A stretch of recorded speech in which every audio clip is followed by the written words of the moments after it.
سامي نتوزعت من السماء الرئيس دافئ تناخنه كم حسان قول نبأ هذا نفس إيمه قاص رأيك علن وزعت مرمرة نأجرو كلا خونلو أندا تسبه حدش نجر كسم أيك علن يأجرو بسنكي إسرم زور دلو حدقة بكان حوارو كم زلمسا الرجوس خنام زحزون زجبت أنت أفيو مسنا قصلو بكا دقاقي مؤالك أسا أي بلم إذا نايتوال دقزو كتسنان عوكا أنت فتنو نسو قنافات سيمو سلديت واحد قالو قالت إفو كزحلي ترأيان أمود دعاتو قنا حكمنا حزل لها بجاحة أسبل زبل زرواتات كابتن نرس بتدقاقا مثل السمعم كيف توني وشتو جيرو تم كول تقددام هيوات زي حسابو مقات هيزاتلو دبخ بلد ود سب نايس بح كيف لتبزح المتاتيو تسعي مدب يسلاسل يحاسب لألأقم بقى حانساون يحاسب سألو يأجر قرمو عبزي تتسبق زي عنصار دليتو يقاتمو تسفا غيركا أما أريحا متمات تمرات سكوا انت خونا يقدس لومي رأسي خمز خونغنا كلتا جيزي تخسر الله حمالتيو كابكونا لم عندنا مركا أقم حبز أبا صح حسب سامي أبكلتا سمنو كاب حكمنا سوقيمو نفسه الزخير زنبرسب بدك أجزء بعربية عند تدفئم جزء بصح ولو كنت جزانا في أنت نبرقنا كل نجر أصلهم بفلاي كم دليتو زرات قلو زنبرسالون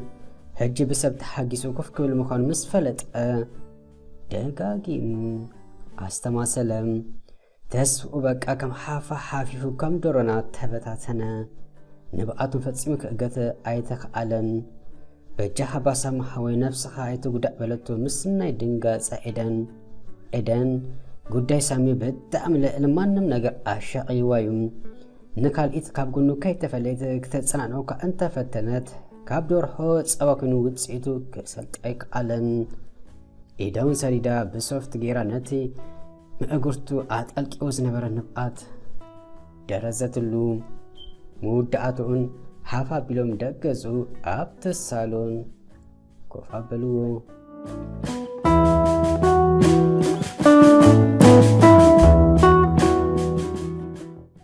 ليديا كاب حجي بأدلك وتسيكتو لك كيسالت أدعى أبت بيت معسر تسأنحات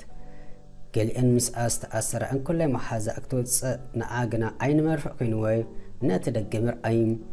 بمنتهي مكانت أبو تعرفها كم زلا تفلت وايو كان تسكنون أوريدا السلاسلة حرى عناون يفكر كيكوليمو مس أوتس عني يحدم أبسبل ما دم تابس حد بركة كم الزيت كبر كله أبيرن لقيت بوليس مكنت أنت دلي كم كومدرة كمش مشايخ اليوم كم عملوا أنت حاسي كقبل الدبخ مسبله نتبزح ذا سلاسلة اللو مسنا في الشقطاء تأبيع اللغة نحطو حقت المسنا رأسم أنا ملكت زي تحوسو مسحابرتون وتقدي نيبلبو أفكيرو كينو نتتسوا زمسل أسنانو مستناقص وصلنا في الشقطاء حويسو جيس اسكبل جيزي باقنان هاقو سفتسين مقص أرسينو أسرت مخانا كساب زرأسي يا حبيب تشكرنا عند دابلا بتكن دقال نفسه غير عبيت مسنا يرفون اي بوليس نل علي سفسفام ساريد الليدو ليديا أوردن بجخا ما نستحق وصلكا وين يلبو زفك أركا مسيلكا دحان كم زدو يصا كميلة كم زحدم نعي ملكت أن دابلت كتورد فانت أرعب زحات وديون نام مريت ملا سامو حجك توتسي خنبان ندقا وتسي كم بحدش تملسو هيزواوات واتيون سقايبلن مقينو عاليلو هيزو وادعا كابيت مؤثر تتصورا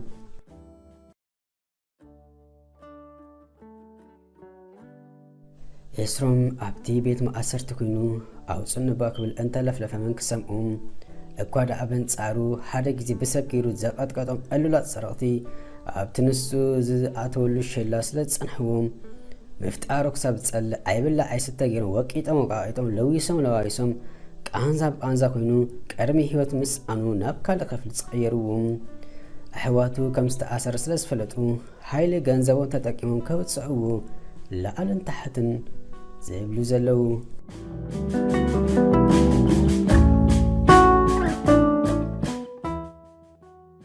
አብርሃም ሕጹጽ ጉዳይ ኣጋጢሙሎ ምስ በለ ምስቲ ኣብ ስርሖ ንፍኡን ተደላይ ሰብ ምዃኑ ዋላ ደኣ ኣብ 0 ሰዓት ይሕተቶም ደኣ እምበር ንኽኸይድ ኣይከልእውን ናይ 3 ሰሙን ፍቓድ ሓብዎም ክንስኾኑን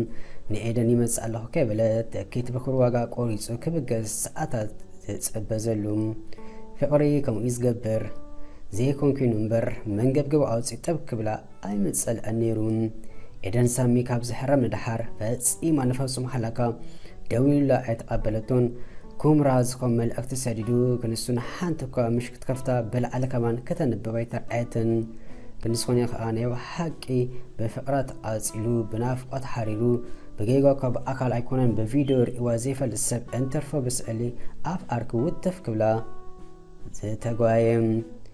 ኣየ ፍቕሪ ሎሙ ዝገብር ኣብ ዓለም ሓቀኛ ፍቕሪ የለን ኢሉ ብዙሕ ሰብ ይዛረብ ይኸውን የግዳስ ሓቀኛ ፍቕሪ ኣሎን ፈርዐን ብሓቂ ከተስተማቕሮ ምስ ትደሊ ጥራሕ ከምቲ ንስኻ እቲ ሰብ ክኾነልካ ትደልዮ ንስኻ ኹን ንዓይ ጣዕሚ ንምባል ገዲፍካ ሚዛናዊ ክትከውን ፈትን ግልጽነት ይሓሉ ብዓብዪ ድማ እምነት ክቐጽል ቃል ዓለም ዘይምግባር ኣብ ዝኸውን ይኸውን ኣብ ዘይኸውን ኣይኮን ምባል ንፍቕርኻ ዘሐድስ ሓደሽቲ ሓሳባት እንዳምጻኻ ዳግማይ ምሕዳስ ብዘረባ ሰብ ዘይምጸው ፈጣሪ ኮይኑ ፍጹም ክሳብ ዘይኮነ ፍጡር ወዲ ሰብ ንኡን ኣብ ግምት ምእታው ሕማም ካልኣይትኻ ካልኣይኪ ሕማምካ ሕማምኪ ሓጎሱ ሓጎስካ ሓጎስኪ እዝን ወዲ ከምዝን ገለ ካብ ብዝወሕድ እንተማልኢኻ ኣማልኢኺ ከፋት ነቓእ ክርከብ ስለዘይከኣል ከምታ ዝተፋቐርካያ ከምኣ ኢልካ ኣሪካ ብሓባር ክትሞት ኢኻ አብርሃሙን እንተ ኮይኑ ከም ኢድሌቱ ኣብ ኤሮጳ ሰፊሩ ካብቶም ሓዳር ቁም ነገር ዘይገበረ ሰባት ሓደ እዩ ሓዳር ዘመግበርኢ ናይ ኤሮጳ ሓዳር እዚ ንሪኦ ዘለና እንዳኣሉ ኢሎም ከይተመርኣው ክነብሩ ዝሓሰባት ኣይኮነን ሰዓቱ ስለዘይኣከለን ስለዘይረኸበ እምበር ሕጂ ግና ኣጋጣሚ ንልቡ ተመልኣሉ ሰብ ረኺቡ ፀሓዩ በሪኦሉ ዘሎ ሙሉእ ሓጎስ ኮነሉ ግና ኣነውን የፍቅረከ ንሓዋሩ ምሳኻ ክነብር ክትብል ኤደን ከተበስሩ ኣለዋ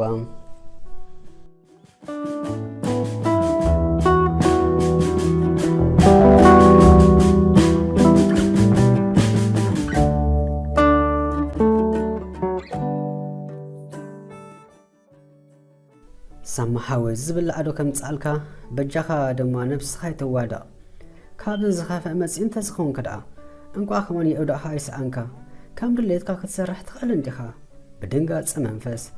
እንዳተዓዘበት ኤደን ተዛረበት ሰምግና ንምምላእ ይኹን ናይ ዘረባ ሸውሓት ይብሉን ብዛዕባ መጻእ እዩ ምስ ነብሱ የስተንትን ነበረ ብፍላይ ወለዱ ኣሕዋቱ ኣብ ቅድሚ ዓይኑ ስለዝተገተሩ ካይለወጠን ከም ዝኾኑ መመሊሱ ኣበሳጨው ነቲ ኩነታት ፈጺሙ ምቕባል ተጸገመ ሰማሓወይ ንዕባር ኣበጃኻ ኣነ ሓቆረብ ኣየደንግጸካ እንዲ ረኣይ ንስክ ዓይኒ እንተ መሲኑሎ ሓንቲ ለይትኳ ሰላም ዘይብልኩ ኣነ ኣብ ዝኾነ ሰዓት ኣብ ጎናኻ ስለ ዘለኹ ዝሰኸፍ ይብልካ ድሓር ድማ ኣጃህ ኩሉ ፍቓድ ኣምላኽ ስለ ዝኾነ መን ይፈለጥ ሓካይም ኣይኮኑ ዝበሉና ብማጨሎ ፀብሊ ይሓወኹን ስለዚ ከምኡ ክንፍትና እንዳበለት ኮላ ማዓጾ ካንሸሎ ከኩሓሕ ስለ ዝሰምዐት መንዳኣሉ እንዳበለት ከይዳ ምስ ከፈተት ክልተ ፖሊስ ምስ ርአት ብስምባ ድማ ክኺላ ተረፈት መምፅእ ምክንያት ሓቢሮ ንውሽጢ ሒዛቶም ክትኣቱ ሓበርዎም ከም ዝተባሃለቱ ምስ ገበረት ናብቲ ኣብ ሳሎን ዝነበረ ሳሚ ድሕሪ ምባል ነዚ ሰብ ትፈልጦ ዲኻ ክብሎም በኣምሓርኛ ሓቲቶሙ እንታይ ደልዮም መፂኦም ክብል ዝፀንሐ ሳሚ ስእሊ ናይ ኤስሮም ምስ ርአይ ብስምባድ እወ ምስ በሎም በል ብመኪና ዝገጨወካ ተኣሲሩ ዘሎ ሰብ እዚ እዩ ቅድሚ ሕጂ ብኣሲ ገለ ነይሩኩም ድዩ ምስ ሓተተ ሳሚ ምእማኑ ስለ ዝተጸገመ ክምልስ ኣይተረኣየን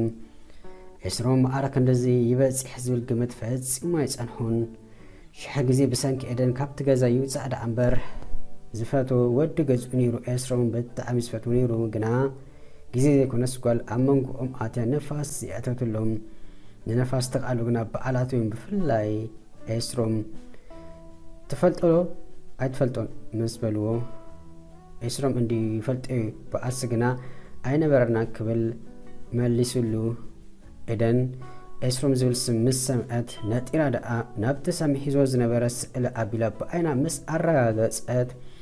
ብሕርቃንታ ክትብል ቁሩብ ተረፋ እሞ ብኣሲ እንተዘይብልኩም እንታይ ክብር ደኣ ንኽልቴኹም ክጣሕረኩም ሓሲቡ ንዓይኒ መሰኻኸርኩም ኢሎም ምስ በለ ድሓን ጉዳይና ናይ በዓል ናትና ስለ ዝበለ ምናልባት መንገዱ ስሒት ይኾን ክብል የሕሊፉ ነክህብ ከመኽኒፈተነ ድሓን በል ምስ ደለናካ ክንመፂና ወይ ከንፅዋዕካ ንምባል ገዲፎም ወፁ ኤደን ምስ ሰምዐቶ ነገር ምእማኑስ ኢና ምስ ናይ ስምባኣዳ ድሮ ኣብ ሓሳብ ጥሒላ ነበረት ብሰንኩ ተኣሚፃ ከኣኽላ ካብ ሓደ ክንደይ ግዜ ምስ ሳሜት ተባኣይሱ መውዳእት ክልክሞ ምሕሳቡ ናይ ነገር ጥዕና ኣይኮነን በለት በጣም በተግባራቱ ሓዘነት ሓረቀት በቃም ተበሳጨወት ንሓደ ሓው መባል እቱ መሳቲቱ ዝነበረ በከምዚ ጭካነ ዘሎ ኣገባብ ክልክሞ ምሕሳቡ ኣብ ግዜ ከም ደረጃ ምውዳቁ ሕርኩም ትርዓበላ ኣብ ትርእሲ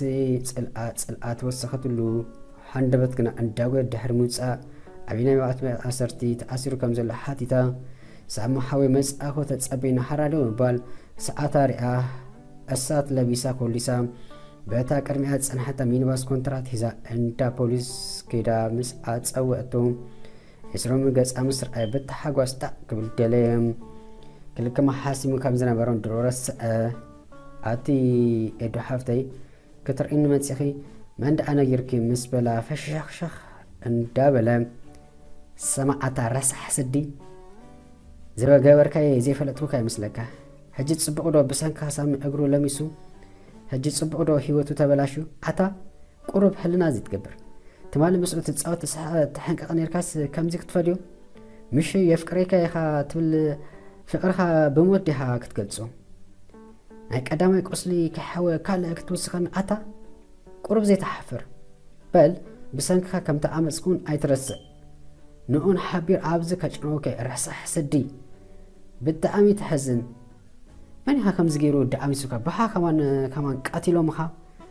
ዘለዎ ኣራጊፋ ብክፉ ዓይና ጠሚታ ዘረብኦ ከይሰምዐት ገዲፋቶ ደኣ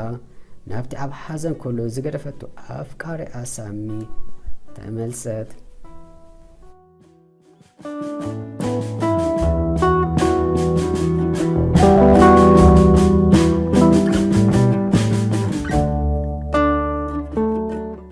ሊድያ ካብቲ ገዛ መውፅእ ቀዳደ እንዳፈተሸት ከላ ነብሲ ክትሓፀ ክብል ፀሊም ጀለባ ዝዓነቱ ክዳን ሒዙላ መፅአም ድሓናይ ሓይፀብኒ ምስ በለት ግና ንዕድኣ ናይ ቤት ማእሰርቲ ረሳሓት ኣራጊፈ ዝበለይ ዝመስል ብኢዳ ጎቲቱ ናብቲ ናይ ሻወር ኣፍ ደገ ኣብፂሑ ናብ ሳሎኑ ተመልሰ